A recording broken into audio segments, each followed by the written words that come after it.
It's a pleasure to be here today to brief you on the impending launch of the Nigerian Education Loan Fund, which is the vehicle that will operationalize the students' loan scheme in Nigeria. It's a great opportunity to help solve an age-old problem that has been on in this dear nation of ours for quite some time. There are many people with great capacity and with the desire to improve their education. And usually the place where that falls down is when they get into the tertiary space.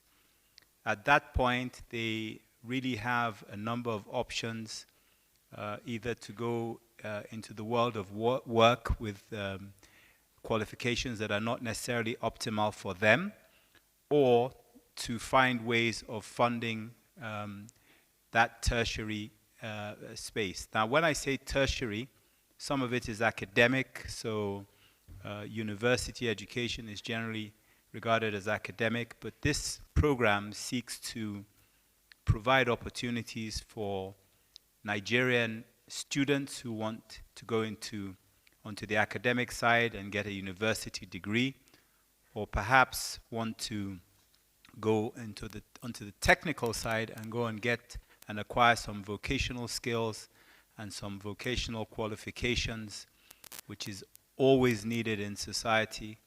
And also in the teacher training space, because without teachers, really none of us are going very far. We have to learn from others, and we have to have those who teach us formally. So this is a great opportunity for that applicant, and they are the ones at the center of all of this.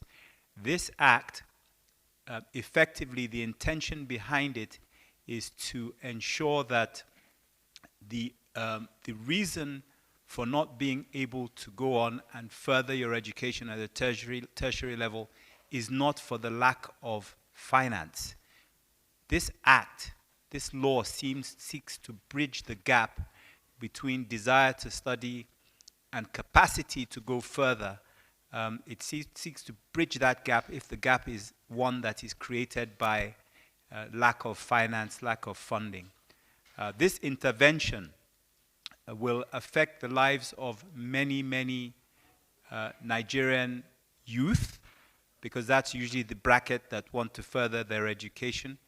It will impact the lives of many Nigerian families, because the onus to pay for education tends to fall on parents or on families. Well, this act is going to enable us to intervene and support families, particularly those at the needy end.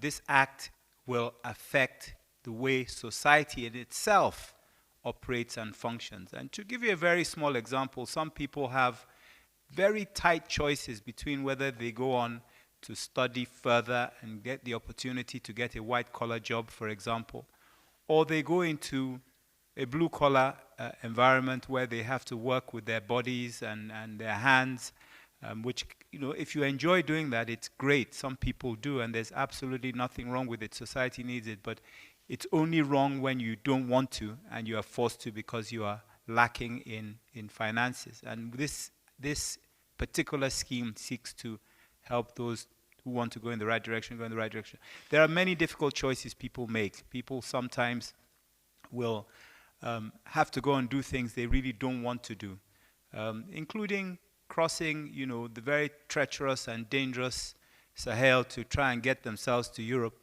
because they haven't been able to get the education they want here. So, we are setting this up to help us and help our society bridge that gap. What I want to say to you is that this has been done with a lot of thought. So in application and in applying for this loan, there is zero human intervention. In other words, there is an app.